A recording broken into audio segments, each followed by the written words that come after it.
क्या आप पहला कदम उठाने के लिए तैयार हैं? एक दिन बुद्ध श्रावस्ती के ही एक गांव में भिक्षाटन के लिए पहुंचते हैं। जब बुद्ध गांव में प्रवेश करते हैं तो देखते हैं कि पूरे गांव में सन्नाटा छाया हुआ है। दूर दूर तक कोई व्यक्ति नजर नहीं आ रहा था। बुद्ध उस गांव के पहले द्वार पर जाते हैं और कहते हैं, भिक्षाम देहि, परंतु भीतर से बाहर कोई नहीं आता। बुद्ध दूसरे द्वार पर जाते हैं परंतु कोई दरवाजा नहीं खोलता। बुद्ध तीसरे द्वार पर जाते हैं परंतु उस द्वार से भी कोई व्यक्ति बाहर नहीं आता। फिर अचानक से एक दरवाजा खुलता है जिसमें से एक व्यक्ति बाहर निकलता है। वो जल्दी से बुद्ध का हाथ पकड़ता और उन्हें अपने घर में ले जाता है और कहता है, क्षमा करें बुद्ध, परंतु इस समय आप बाहर नहीं जा सकते। उंगलीमाल को श्रावस्ती की सीमा पर देखा गया है। सभी गांव वाले डर के मारे अपने अपने घरों की खिड़कियां, दरवाजे बंद करके बैठे हुए हैं। बुद्ध उस व्यक्ति से पूछते हैं, कौन है ये उंगलीमाल और उससे इतना भय क्यों है? वह व्यक्ति कहता है, उंगलीमाल एक राक्षस है। उसे जो भी मनुष्य मिलता है, बच्चा, वृद्ध, स्त्री या पुरुष, यहाँ तक कि सन्यासी भी, वो किसी को भी नहीं छोड़ता। महाराज प्रसन्नजीत के सैनिक भी उससे डरते हैं। बुद्ध उस व्यक्ति से पूछते हैं, क्या वो ये सब धन के लालच में करता है? वो व्यक्ति कहता है, नहीं, धन का उसे कोई लालच नहीं है। वो जब भी किसी मनुष्य पर वार करता है तो उसकी उंगली काटकर अपने गले की माला बनाता है। इसलिए उसका नाम उंगलीमाल पड़ गया है। और यह भी सुना है कि जब उसके गले की माला में 100 उंगलियां पूरी हो जाएंगी तो उसकी विनाशक शक्तियां और भी ज्यादा बढ़ जाएंगी। बुद्ध कहते हैं, आभार आपका, जो आपने मुझे उसके बारे में बताया। फिर वो व्यक्ति बुद्ध से कहता है कि कृपा कर आप बाहर न जाएं, क्योंकि वो आप पर भी वार कर सकता है। बुद्ध कहते हैं, भय से अपनी राह छोड़ दो, ऐसा मैंने कभी नहीं किया। मुझे भिक्षा मांगता देख जन जन के हृदय में उंगलीमाल का भय कम होगा। फिर वो व्यक्ति कहता है, नहीं बुद्ध, आप मत जाए, वो बहुत ही ज्यादा खतरनाक है। बुद्ध कहते हैं, वो खतरनाक नहीं बल्कि दुखी है और मुझे उसके पास जाना होगा क्योंकि उसे मेरी आवश्यकता है। इतना कहकर बुद्ध उस व्यक्ति के पास से चले जाते हैं। कुछ दूर चलने के बाद बुद्ध वन में प्रवेश करते हैं। वन में चारों ओर एक सन्नाटा छाया होता है। दूर दूर तक ना तो कोई मनुष्य और ना ही कोई पशु पक्षी दिख रहा होता है, परंतु बुद्ध अपने मार्ग में आगे बढ़ते रहते हैं। अचानक बुद्ध के सामने उंगलीमाल आकर खड़ा हो जाता है। उसका रूप इतना डरावना होता है कि कोई भी व्यक्ति उसे देखकर ही भयभीत हो जाए। उसके गले में उंगलियों की माला होती है। चेहरा और हाथ रक्त से सने होते हैं और शरीर बलशाली होता है। उसका रूप इतना भयानक होता है कि किसी भी साधारण व्यक्ति के प्राण तो उसे देखते ही निकल जाए, परंतु बुद्ध पर उंगलीमाल के इस डरावने रूप का कोई भी असर नहीं होता।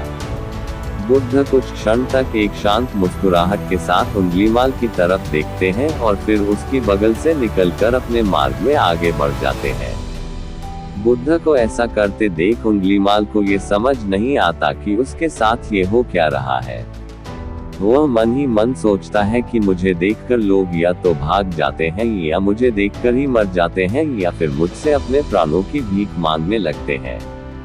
मैंने कई सन्यासियों को भी मारा है, परंतु मैंने आज तक कोई ऐसा व्यक्ति नहीं देखा जो मुझे नजरअंदाज करके अपने मार्ग में आगे बढ़ जाए। या तो इसने मुझ पर ध्यान नहीं दिया होगा या फिर हो सकता है कि ये देख ही ना सकता हो, परंतु मुझे इससे क्या, मुझे तो अपनी उंगलियों की माला पूरी करनी है। उंगलीमाल बुद्ध को आवाज लगाता है, ए साधु लोग। फिर भी बुद्ध उंगलीमाल को नजरअंदाज करते हैं और अपने मार्ग में आगे बढ़ते रहते हैं। उंगलीमाल और ज्यादा क्रोध में भरकर बुद्ध को आवाज लगाता है, ए साधु लोग। फिर भी बुद्ध उंगलीमाल को फिर से नजरअंदाज करते हैं और अपने मार्ग में आगे बढ़ते हैं। उंगलीमाल तीसरी बार बहुत ही ज्यादा क्रोध में भरकर आवाज लगाता है, हे साधु। फिर बुद्ध रुकते हैं। उंगलीमाल बुद्ध के पास जाता है और कहता है, मेरे आदेश देने के बाद भी तू रुका क्यों? बुद्ध कहते हैं, मैं तो बहुत पहले ही रुक चुका हूँ, तुम भी चलते जा रहे हो। उंगलीमाल ये समझ ही नहीं पाता कि बुद्ध क्या कह रहे हैं, परंतु वो इतना जरूर समझ जाता है कि सामने खड़ा व्यक्ति उससे थोड़ा भी नहीं डर रहा है। उंगलीमाल बुद्ध को डराने के लिए चिल्लाकर पूछता है, ए साधु, तुझे मुझसे भय नहीं लग रहा है क्या? मैं आने वाला हूँ। बुद्ध कहते हैं, नहीं, तुम मानव हो। बुद्ध की यह बात उंगलीमाल के हृदय पर लग गई है। पहली बार उसे किसी ने मानव कहा था, परंतु वो इस बात को नजरअंदाज करने का प्रयास करता है और बुद्ध से पूछता है, ए साधु, तूने ये क्यों कहा कि तू कब का रुक चुका है, जबकि तू तो चल रहा था, और तूने ये क्यों कहा कि मैं नहीं रुका? बुद्ध कहते हैं, मैं बहुत पहले ही रुक चुका हूँ, यानी मैंने ऐसे सारे बुरे कृत्य करना पहले ही छोड़ दिया है, जिससे किसी भी व्यक्ति को कष्ट पहुँच सकते हैं। सब जीना चाहते हैं, बस तुम उन्हें करुणा से देखने का प्रयास करो। बुद्ध के ये शब्द दोबारा से उंगलीमाल के हृदय पर चोट करते हैं, परंतु वह दोबारा से बुद्ध की बातों को नजरअंदाज करने का प्रयास करता है, और इस बार वह और क्रोध में भरकर बुद्ध की गर्दन पर अपनी कटारी रख देता है, जिससे वो लोगों की हत्या किया करता था, और बुद्ध से चिल्लाकर कहता है, नहीं, मानव में ना तो प्रेम है और ना ही करुणा है, सिर्फ छल और कपट है, इसलिए मैं सबकी हत्या करूंगा और किसी को जीवित नहीं छोड़ूंगा। बुद्ध कहते हैं, तुम्हें लोगों ने बहुत दुख दिया है। उंगलीमाल क्रूरता मनुष्य अज्ञान के कारण ही करता है। ईर्ष्या, द्वेष, मोह, माया, ये सभी अज्ञान की ही संतानें हैं, परंतु वो व्यक्ति ही है जिसमें दया, करुणा, सद्भाव और समझ का उदय भी होता है। उंगलीमाल यदि इस जीवन में क्रूर और निष्ठुर लोग हैं, तो दयावान भी हैं। बस तुम्हें अपनी आंखों से इस अंधेपन की इस पट्टी को हटाना होगा, जो तुम्हें केवल बुराई ही दिखा रही है। तीसरी बार बुद्ध के शब्दों को सुन उंगलीमाल का खुद पर से संयम हट जाता है। उसे समझ नहीं आता कि पहली बार उसे अपना आपा इतना कमजोर क्यों महसूस हो रहा है। वह कोशिश तो करता है क्रोध करने की, परंतु कर नहीं पाता। वो बड़ी हिम्मत जुटाकर क्रोधित होने का नाटक करके बुद्ध से कहता है, तुम और व्यक्तियों जैसे नहीं हो। बुद्ध कहते हैं, मैं हर व्यक्ति जैसा ही हूँ, बस जागृत हूँ और यह सिद्ध कर रहा हूँ कि हर व्यक्ति में जागने की क्षमता है। मेरा मार्ग क्रूरता को दया में परिवर्तित करता है। उंगलीमाल, तुम अनजाने में घृणा के पथ पर हो, बस इस क्षण रुक जाओ। तुम्हारे भीतर भी ये क्षमता है कि तुम दया और करुणा के पथ पर चल सको। इतना सुनते ही उंगलीमाल के हाथ से कटारी जमीन पर गिर जाती है और उसकी आंखों से आंसू बहने लगते हैं। भला कोई कब तक बुद्ध को अनदेखा करेगा? उंगलीमाल रोते हुए बुद्ध से पूछता है, क्या आप वही हैं जिन्हें लोग बुद्ध कहते हैं, जो लोगों को मुक्ति के मार्ग पर चलना सिखाते हैं? फिर बुद्ध कहते हैं कि हाँ, मैं वही हूँ और तुम्हें भी मुक्ति के मार्ग पर ले जाना चाहता हूँ। फिर उंगलीमाल कहता है, परंतु मैं अब बहुत दूर निकल गया हूँ। मैंने बहुत हत्याएं करी हैं और बहुत पाप करे हैं। मैं अब चाहकर भी वापस नहीं लौट सकता और मेरा वापस लौटना अब असंभव है। बुद्ध कहते हैं, असंभव कुछ भी नहीं, जब जागो तभी सवेरा। उंगलीमाल कहता है, मैं अब पुनः जीवन की ओर नहीं मोड़ सकता, बहुत देर हो चुकी है। बुद्ध कहते हैं, तुम में इतनी चेतना है कि तुम जानते हो कि जो तुमने अब तक किया वह बुरा था। इसका अर्थ यह है कि तुम जानते हो कि क्या अच्छा है और क्या बुरा है। उंगलीमाल, जिस दिन से तुमने अच्छा कार्य करना शुरू कर दिया, उस दिन से तुम्हारा एक नया जीवन शुरू हो जाएगा। फिर उंगलीमाल कहता है, मैं कितने भी अच्छे कार्य क्यों न कर लूं, परंतु लोग मुझे उसी दृष्टि से देखेंगे और मुझे चैन से जीने नहीं देंगे। बुद्ध कहते हैं, उंगलीमाल, यदि तुमने हिंसा का मार्ग छोड़ा, तो मैं तुम्हें मार्ग दिखाऊंगा और तुम्हारा संरक्षण करूंगा और तुम्हें लोगों की घृणा से बचाऊंगा। बस पहला कदम तुम्हें ही उठाना होगा। उंगलीमाल पूछता है, क्या ये हो सकता है? बुद्ध कहते हैं, अवश्य हो सकता है। तुम में असामान्य बुद्धि है उंगलीमाल, तुम परम सत्य के पथ पर बहुत आगे जाओगे। उंगलीमाल रोते हुए बुद्ध के चरणों में गिर पड़ता है और कहता है, मैं आपको वचन देता हूँ कि मैं सारे बुरे कृत्य करना छोड़ दूंगा और आपके पीछे करुणा के पथ पर चलना सीखूंगा। कृपा कर आप मुझे अपना शिष्य बना लीजिए। बुद्ध कहते हैं, मैं किसी को अपना शिष्य नहीं बनाता, बल्कि व्यक्ति स्वयं मेरे संग से जुड़ता है। उंगलीमाल उसी समय बुद्ध का भिक्षु बन जाता है। यहाँ पर एक बात समझनी जरूरी है कि बुद्ध किसी को भी अपना शिष्य या भिक्षु नहीं मानते थे। जो भी व्यक्ति उनके साथ जुड़ता था, वो उसे केवल मार्ग दिखाते थे और वो उस मार्ग पर चलता था। भिक्षु और शिष्य शब्द केवल संघ से जुड़ने वाले लोगों की पहचान होती थी। कहानी में आगे बढ़ते हैं। बुद्ध का भिक्षु बनने के बाद उसका नाम अहिंसक पड़ जाता है।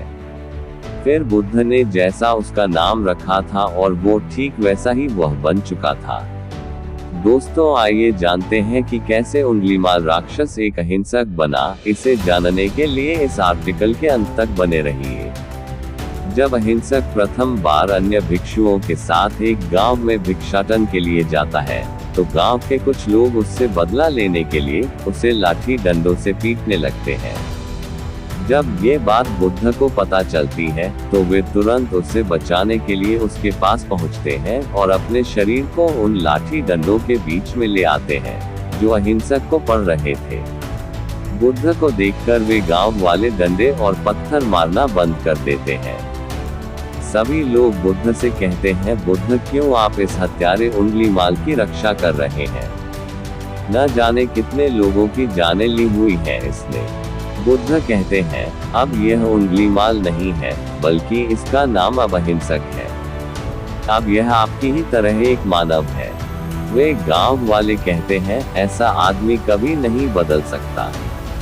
बुद्ध कहते हैं, ये बदल चुका है, बस आप सब लोग इसे अपनी पुरानी दृष्टि से देख रहे हैं। यदि यह उंगलीमाल होता, तो क्या आप में से किसी में भी इतना साहस या बल होता कि कोई इसे एक उंगली भी लगा सके? ये आपका हर वार खाता रहा, और क्या इसने आप पर कभी पलटकर वार किया? नहीं ना। क्या ये परिवर्तन आपको नहीं दिखा? आज इसने अपना लहू बहा से अपने सारे बुरे कृत्य धो डाले हैं। आप लोगों के द्वारा इतनी मार खाने के बाद भी इसकी आंखों में आपके लिए क्रोध नहीं है। क्या ये बदलाव आपको नहीं दिख रहा है? ये तो बदल गया, परंतु आप कब बदलोगे? इतने में ही उन गांव वालों में से एक स्त्री कहती है, ये परिवर्तन मैंने स्वयं देखा है। वो स्त्री गांव वालों से कहती है, आप में से कौन ऐसा है जो दूसरों के दुख में दुखी हो, दूसरों की पीड़ा सहन ना हो, तो उसे हर प्रकार की सहायता प्रदान करे, और ऐसा इस भिक्षु ने किया है। 2 दिन पहले एक व्यापारी अपनी पत्नी को लेकर जा रहा था और उसकी पत्नी प्रसव पीड़ा से व्याकुल थी। तब मैं पास से ही गुजर रही थी, इसलिए मैं भी दौड़ी गई। उस स्त्री की पीड़ा बढ़ती ही जा रही थी। घना जंगल होने के कारण उसे कहीं ले जाया भी नहीं जा सकता था। तभी यह भिक्षु वहां आ पहुंचा और इसने मुझसे पूछा कि क्या हुआ बहन। मैंने इसे बताया कि यह स्त्री प्रसव पीड़ा में है और इस घने वन में हम कुछ कर भी नहीं पा रहे हैं। कब तक ये कष्ट भोगेगी, कहीं इसके और इसके बच्चे के प्राण ना चले जाएं। फिर इस भिक्षु ने मुझसे कहा कि ऐसा नहीं होगा, मैं अभी अपने गुरु के पास जाऊंगा, वे अवश्य ही कोई मार्ग दिखाएंगे। इतना कहकर ये भिक्षु दौड़कर वहां से चला गया। बुद्ध कहते हैं कि फिर व्यथित हो अहिंसक मेरे समक्ष आया और मेरे पैरों में गिरकर मुझसे कहने लगा, बुद्ध, एक स्त्री गहन प्रसव पीड़ा में है और उसकी पीड़ा बढ़ती ही जा रही है, कहीं माँ और बच्चे को कुछ हो न जाए। ये सब सुनकर बुद्ध ने कहा कि दौड़कर जाओ और उससे कहो, बहन, जिस दिन से मेरा जन्म हुआ है, मैंने जानबूझकर किसी भी प्राणी को कष्ट नहीं पहुंचाया है। मेरे सत्कर्म तुम्हारा सुरक्षा कवच बने और आपकी और आपके शिशु की रक्षा करे।